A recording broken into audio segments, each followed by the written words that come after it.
All right, so over the last couple of lessons, we've seen Jesus spending his last moments teaching and preparing his disciples for his departure. We've seen Jesus being taken and crucified, and then on Sunday we looked at his resurrection and his first appearances to his disciples. Last few verses of chapter 20, the disciples are hiding because of fear of the Jews. They're in a place where the doors are locked, and Jesus is able to appear to them, and he shows them his hands, and he shows them his side, and they obviously realize that it is Jesus, and they're grateful to see him. And Thomas is not with them. And when they tell Thomas that they've seen the Lord, what is his response?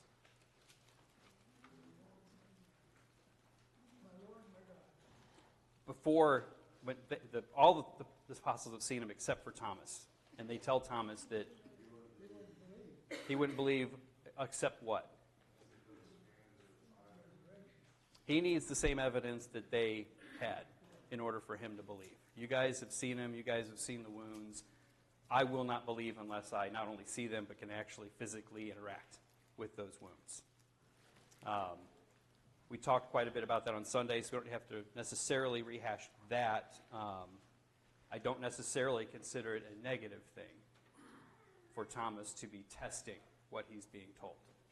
You know, there's a couple places in Scripture where even John writes later on in his epistles that we should test everything to determine the spirit from which they come.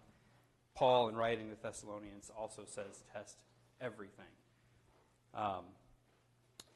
So 8 days go by. Are the disciples in any different situation than they were when Christ initially appeared to them?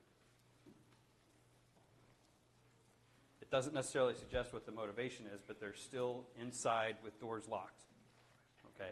This time Thomas is with them, and again Christ appears. And what does he say? Look here, yeah, he says, he addresses Thomas immediately. Look, Thomas, my hands and my side. And then now Thomas's response is, my Lord and my God. Okay? And then how does Christ deal with that? What does he say?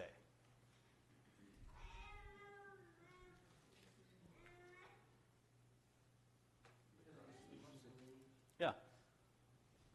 You know, does it take you seeing? Have you believed because you have seen me, he says. But blessed are those who have not seen and have believed. And who would those people be that Christ is referring to? Us. And so the last two verses, I think, are directly related to this, because John basically tells us this is why he's writing this, is so that people who have not seen will believe. So he says in beginning of verse 30 there, now Jesus did many other signs in the presence of the disciples, which are not written in this book, but these are written so that you may believe that Jesus is the Christ, the Son of God, and that by believing you may have life in his name. So, pretty big implications for why he's writing what he's written. The people that have not seen can actually hear from one who witnessed the things that happened, and that combined with the other Gospels gives us multiple witnesses so that we can say, yes, this is true, we believe it. How many people think that he could have ended the letter with the Gospel right there? It seems like a conclusion. The author talks about how I guess there's been some debate among commentators that this was where he necessarily ended the original Gospel, and that either someone else added the following verses, the following chapter later. John himself added it later. Some people have said, well, John added most of chapter 21, but the last couple of verses might have been written by somebody else. There's no manuscript evidence to suggest anything other than this is the complete gospel as it was originally written. But it does almost seem like he says this and says, oh, wait, yeah, there's some other things I want to write. But I would say that he's writing this because he's tying it directly to what Christ said to Thomas. Blessed are those who believe without having seen. And that's why he's writing this, and that's for our benefit. Any questions or comments about the end of chapter 20 before we get into chapter 21? Jim? Do you think 30 talking up to this time or from that time to his ascension? I'm sorry, verse 30 is talking about... Well, is it talking about things he did up to that moment? Or is it from that moment until his ascension that he did? I think it's referring to all the things that Christ did that could have been written. He could have written all the way up to his ascension.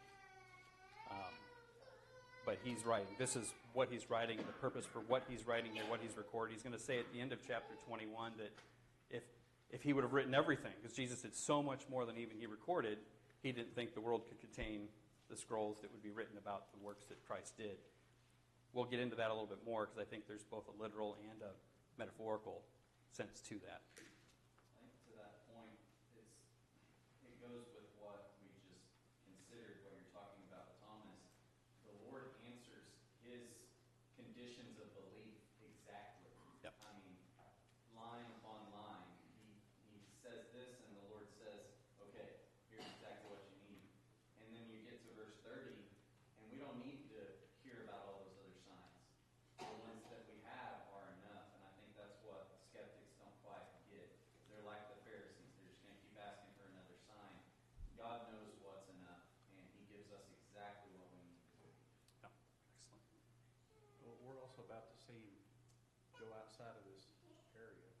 This may have been, I don't really know, it doesn't specifically say, but the last meeting he had just with the disciples.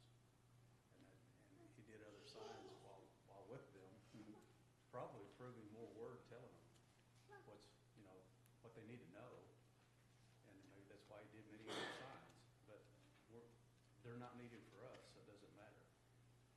But I just think that this was probably the last meeting with just the disciples, because we see other people coming into play in this chapter coming up. Yeah, there's a lot of talk about, John doesn't talk about all the other things that the other Gospels talk about in terms of the people that he's appeared to.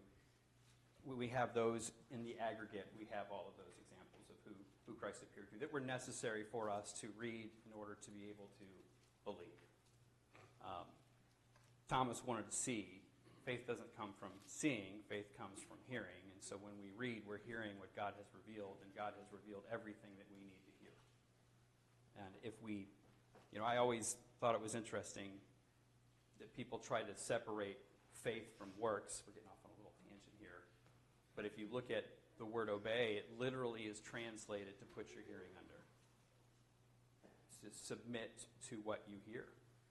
And so faith by implication means that there's going to be a response to it, and it's going to be obedience. So, and I think that's what James is getting at in his letter. So getting into chapter 21, it says, after this, without specifying an exact amount of time, Jesus revealed himself again to the disciples by the Sea of Tiberias, and he revealed himself in this way, verse 1. So it's kind of interesting because one of the things I was taught when I started speaking publicly, my dad gave me the advice, tell him what you're going to tell him, and then tell him what you told him. And so John actually kind of starts this chapter this way. He tells us what he's going to tell us, that Jesus revealed. Could somebody go ahead for me and read verses 2 and 3, please? Simon Peter, Thomas called the twin, Nathanael of Cana in Galilee, the sons of Zebedee, and the two others of his disciples were together. Simon Peter said to them, I am going fishing. That's all I needed. Thank you. So a good number of the apostles are here. Peter, the sons, Thomas, the one called the twin, Nathanael, I think growing up we called him Bartholomew, but it seems like that's changed to Nathanael. The sons of Zebedee. Who would the sons of Zebedee be? James and John. That's who they're referred to. If you read the accounts of when Jesus was calling his apostles, James and John, were together with their Father when Jesus appeared to them. And they were also partners in the fishing trade with Peter. And two other disciples who are not named, they were all together. And what does Peter say he's going to do? I'm going to go fishing. So they've been in Jerusalem. They've now returned home. The week-long Feast of Unleavened Bread has passed. And what's the significance of them going fishing?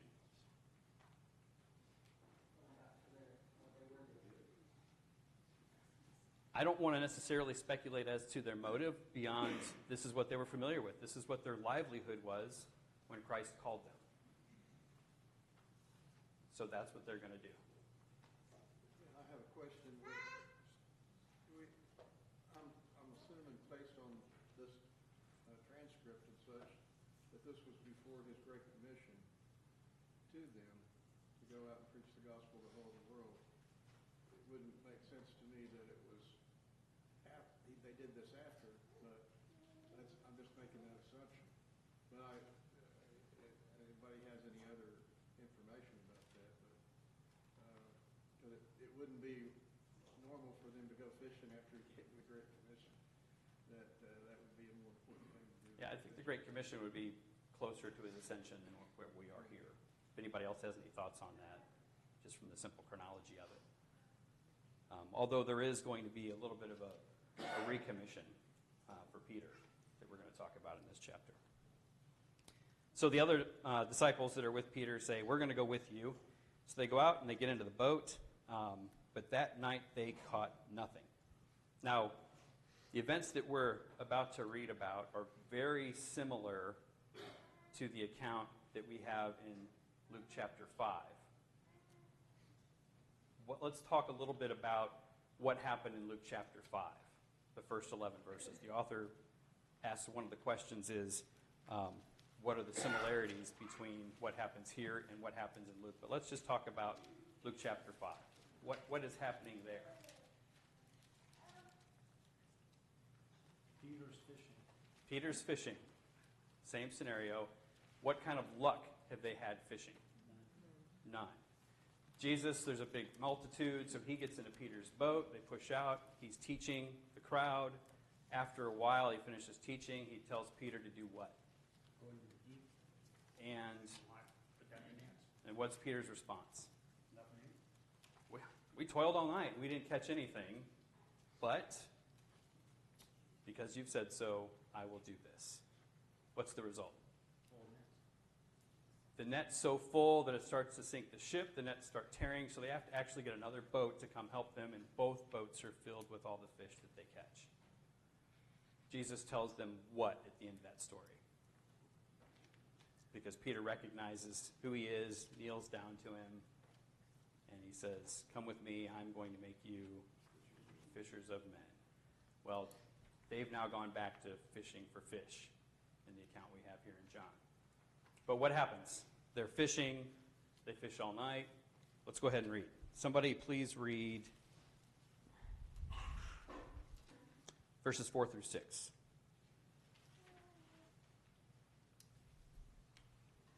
When the morning had now come, Jesus stood on the shore, yet the disciples did not know that it was Jesus.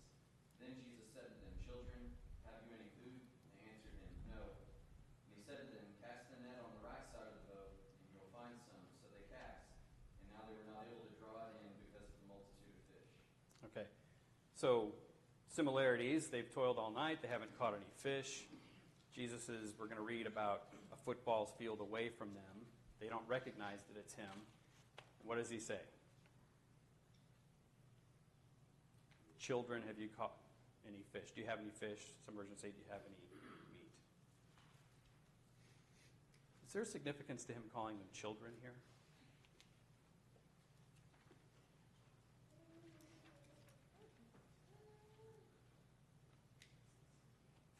Well, it's kind of possessive, like my children.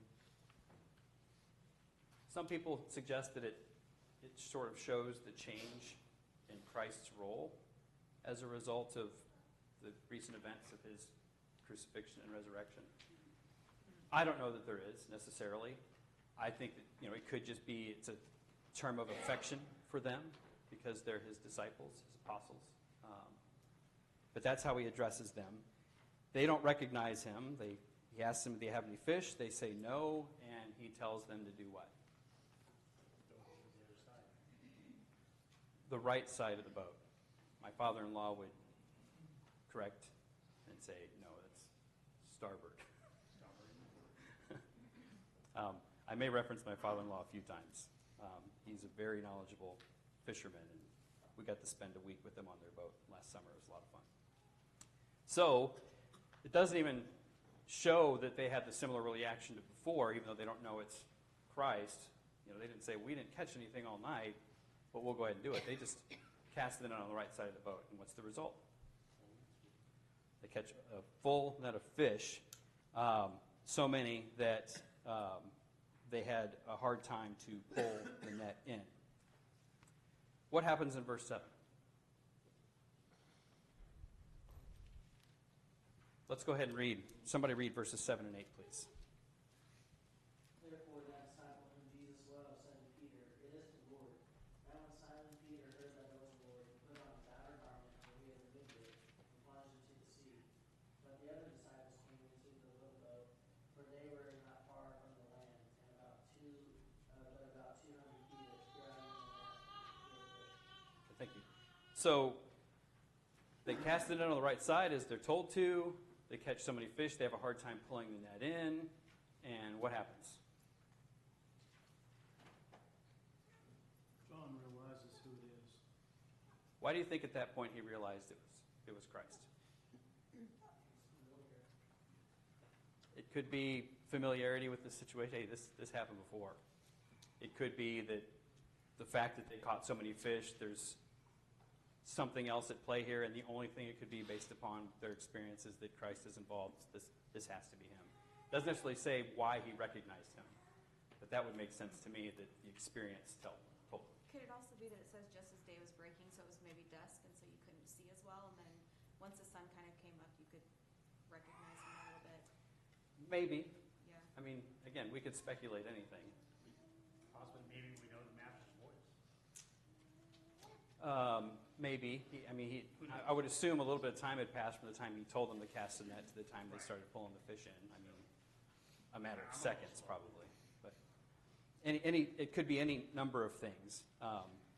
I personally like to think that the experience was so familiar that was the only conclusion that John could have drawn. And it is John, because we established, beginning with chapter 13, that that's how John refers to himself in the writing, is the disciple whom Jesus loved. So what does John do? He says, that's the Lord. And when Peter hears John say that, what does Peter do? He gets dressed and throws himself in the water. So we've seen other examples of Peter acting somewhat impulsively, but he does take the time to put on his outer garment before he jumps in. Why do you think he would take the time to do that? My version says he was stripped for work.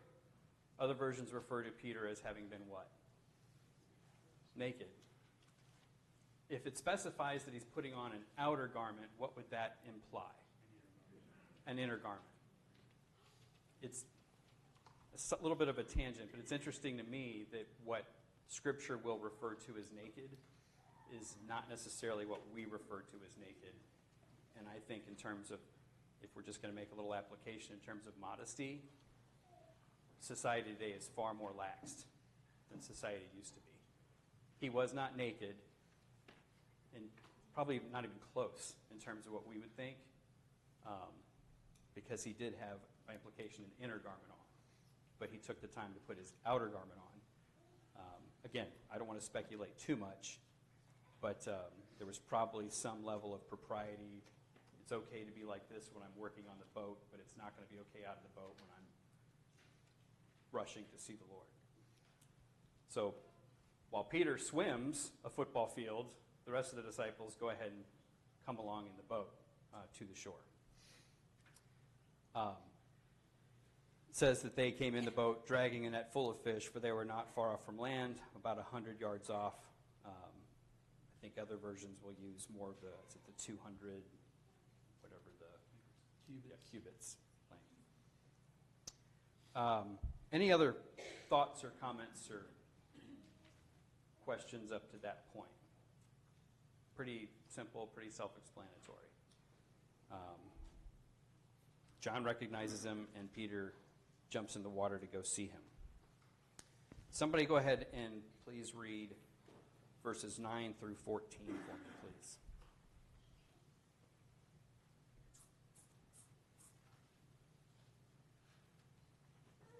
Then as soon as they had come to land, they saw a fire of coals there and the fish laid on it and bread. Jesus said to them, "Bring some of the fish which you have just caught." Simon Peter went up and dragged the net to the land, full of large fish, 153. And although there were so many, the net was not broken. Hang on, turning the page. Jesus said to them, "Come and eat breakfast." Yet none of the disciples dared ask him, "Who are you?" knowing that it was the Lord. Jesus then came and took the bread and gave it to them, and likewise the fish. This is now the third time Jesus showed himself to his disciples after he was raised from the dead. Thank you. So they get there. Jesus already has a fire going. And what is he cooking? Fish. And he has bread as well. How long did the disciples fish? All night. And how much did they catch? 0. And then Christ is there. Somehow Jesus was able to catch fish and have bread available for them. The author talks about how the implication is that there was something miraculous. Obviously, there's a lot of documentation about Jesus and his ability to conjure fish. Whether he conjured these or caught these, I don't know. I don't know if it's necessarily significant. The fact is he's preparing a meal for them, and he invites them to eat with them. Peter is going to talk about how after he was resurrected that they did eat and drink with Christ when he's recounting the Gospels. So Jesus tells them, "Bring some of the fish that you've just caught." And what's the response?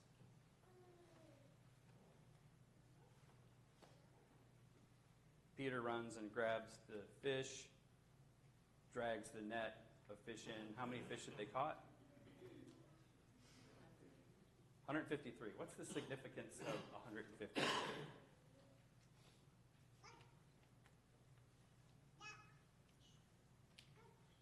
odd number if you weren't there and Yeah, it's knew exactly what happened. kind of a trick question. I don't think there's any significance. It just happens to be how many fish they caught. It wouldn't be uncommon for them to count the fish because they would ordinarily be going to market to likely sell it.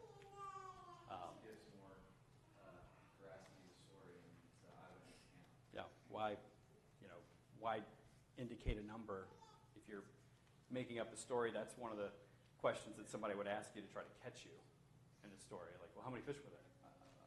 I don't know. He tells 153 fish. Go ahead, Trevor. I think one of the things, too, is it provides a little bit more similarity to the previous fishing account. That the net was so full, they didn't bring it into the boat. They had to drag it all the way to shore to get it in, similar to the other one where they had to get another boat to help them get the catch in.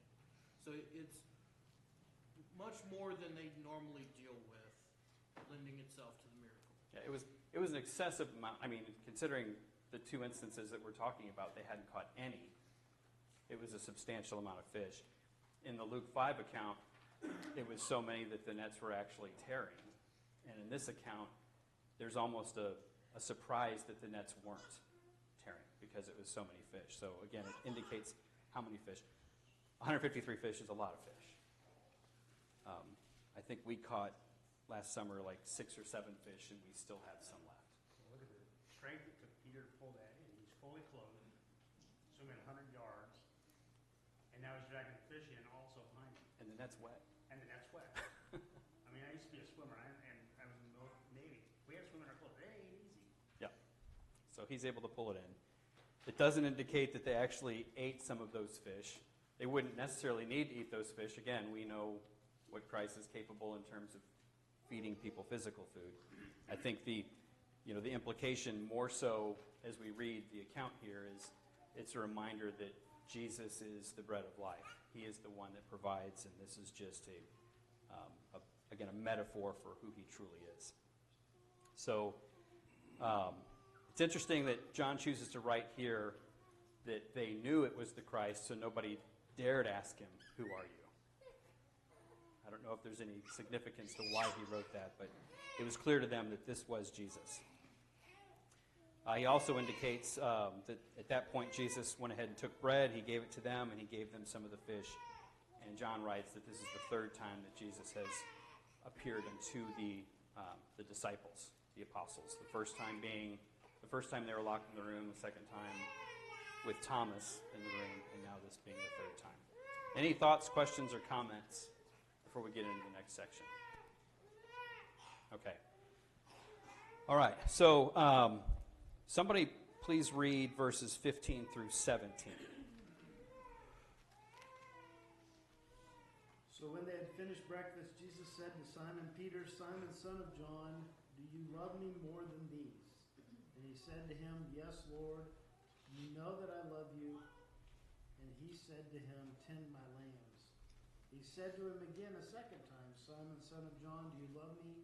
And he said to him, "Yes, Lord, you know I love you." And he said to him, "Shepherd my sheep." He said to him a third time, "Simon, son of John, do you love me?" Peter was grieved because he had said to him the third time, "Do you love me?" And he said to him, "Lord, you know all things. You know I love you." Jesus said to him, "Tend my sheep." Okay, so how many times does Jesus ask Peter if Peter loves him? Three times. Is there any significance to the number of times that Jesus asked?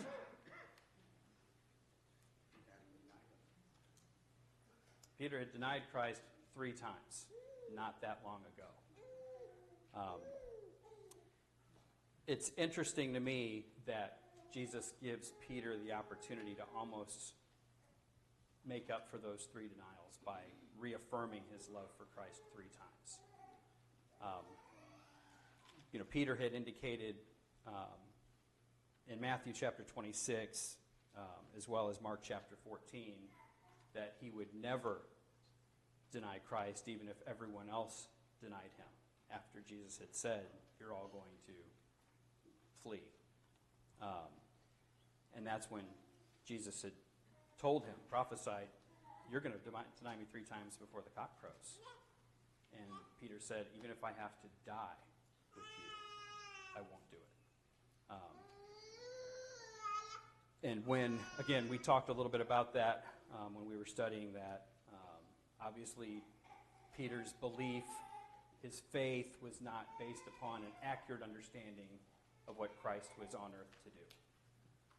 And when he saw that the man who he thought was going to make himself king on earth and establish his earthly kingdom, restore Israel, allow himself to be taken. I mean, all the events, when John records that just Jesus simply saying, "I am he," causes all the men there to fall back to the ground. That's power that was being displayed there. And Peter's like, "Oh yeah, here we go," pulling the sword, swinging it. And then Jesus stops him and allows himself to be taken. He's observing the beating, the accusing, with no defense being offered. You can kind of relate. Again, the application there is we have to make sure that our faith is based upon an accurate understanding of truth. Paul had a great deal of faith and zeal, not based upon the truth. Peter's fault. Larry first. I read a commentary on this, and the author speculated that perhaps Peter needed some special encouragement because of what he had done, and in denying the Lord, he may have felt worthless and such, and which kind of makes some sense. And it was like Jesus was giving him a chance to redeem himself, and at the same time give him the direction he needed to go. well, after they asked 3 times, he denied 3 times, and then he got to confess 3 times. I believe that's true. I mean, I don't know if any of you have been as fortunate as me to be able to be deposed in a lawsuit. I'm 2 times lucky. But one of the tricks that the lawyers are preparing you for is they're going to ask you the same question over and over again because they're videotaping you, and they know you're going to get frustrated. And the video that they're going to show a jury is you answering it that 5th or 6th time frustrated.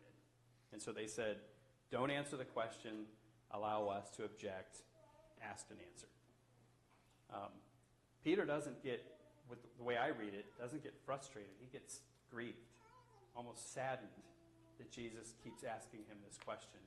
And I think it probably points back to that he has denied him 3 times, and now he's able to, on 3 occasions, reaffirm his love for Christ. Each time acknowledging, Jesus, you know this. And the 3rd time, you know everything. Any other, Nevin, you had a comment, and then Scott. Just, it's easy for us to put some span of time in here between the denials and where we're at. We don't know exactly. We know it's more than 8 days, a couple weeks, a few weeks at most.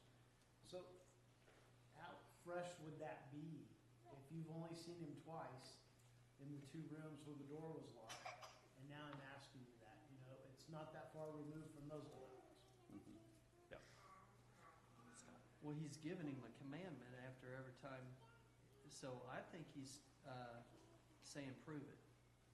And this is what you can do to prove it. Or, he's giving him a commandment. Not just, he doesn't just say, thank you, I love you too. And what does Jesus say about those who do his commandments? If you love me, you will keep my commandments. So I hadn't thought of that. So thank you. That's an excellent point. Jeremiah's fixing to debunk me. Well, the specific words for love Yeah. speak to what he was just saying and what you just said. If you love me, keep my commandments. John 14:15 uses agapeo, Mhm. which is that devoted, active love of service that Peter failed in when he denied Jesus. Though he always maintained affection for him, he just wasn't loyal enough to put his money where his mouth is, as we'd say, and that's kind of why he grieved whenever Jesus stooped down to his level that last Yeah. time and mentioned the affection for him. So each time he asked, the first 2 times was with that agapeo, but Peter answered with the phileo. And the 3rd time, Jesus asked the phileo, do you love me? And that's where he met him. But each time he says, the first time he says, in my translation, feed my lambs. The 2nd time he says, when Peter affirms his love, tend my sheep. The 3rd time, feed my sheep. What's this pointing to? How is Jesus referred to himself in Scripture? Yeah, he is the true shepherd.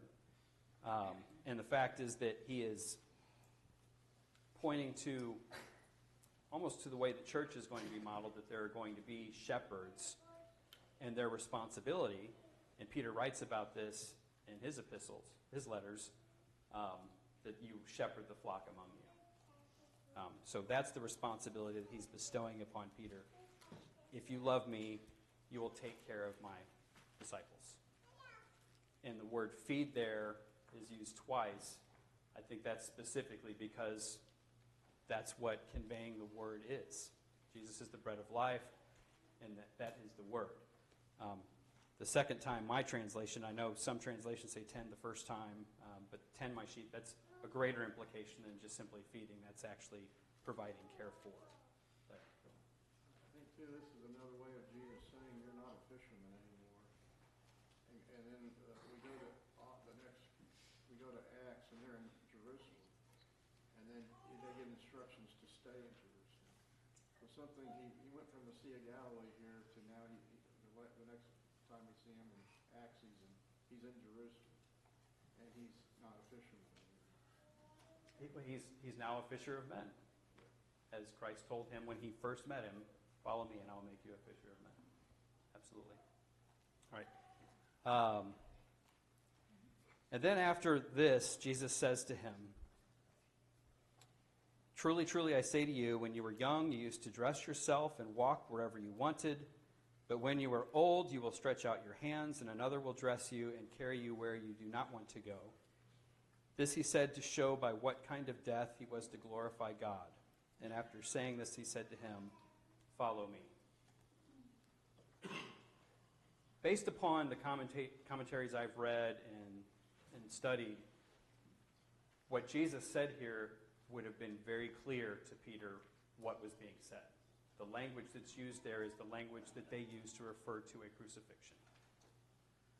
So Peter knew exactly what Christ was telling him. When you're older, you're going to be crucified. And John, in the parenthetical statement, indicates, knowing how this would be how Peter would, does he say be killed? Signify how he would glorify God. And it's interesting that that's the language he uses. It made me automatically think of Romans chapter 8, where I believe it's verse 17. It says, "In order to be glorified with Christ, we must suffer with him." He uses the same language John does in John 12, Yep. when Christ said, "Lift it up," signifying by what death he would die. Yeah, that's right. So it signified how he would die, or not how he would die, though. It says it signified how he would glorify God. And I think that's language that we probably would benefit from using. You know, we don't necessarily die because we're being persecuted, as was Peter's case, but there is suffering that we will experience in this life if we are truly being faithful to Christ.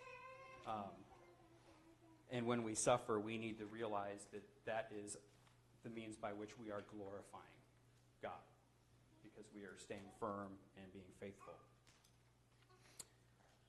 And then what's the final? He's been telling him, "Feed my lambs, feed my sheep, tend my sheep." But then he says, after telling him how he was going to glorify God, what does he say to him? Follow me. When Jesus says to somebody, "Follow me," what does that entail?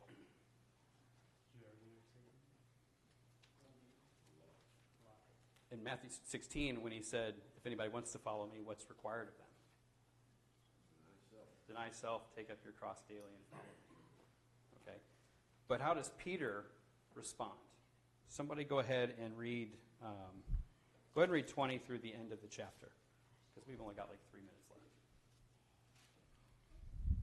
And Peter, turning around, saw the disciple whom Jesus loved following, who also had leaned on his breast at the supper, and said, "Lord, who is the one who betrays you?" Peter, seeing him, said to Jesus, "But Lord, what about this man?" Jesus said to him, "If I will that he remain till I come, what is that to you? Follow me." Then this saying went out among the brethren, that this disciple would not die. Yet Jesus did not say to him that he would not die, but, "If I will that he remain till I come, what is that to you?" This is the disciple who testifies of these things and wrote these things, and we know that his testimony is true. And there are also many other things that Jesus did, which if they were written one by one, I suppose that even the world itself could not contain the books that would be written. Amen. Thank you. So, follow me. What does Peter do? What about John? What about John? Do you think he's asking whether or not John should follow? Or do you think he's asking, well, if I'm going to die for you, what about John?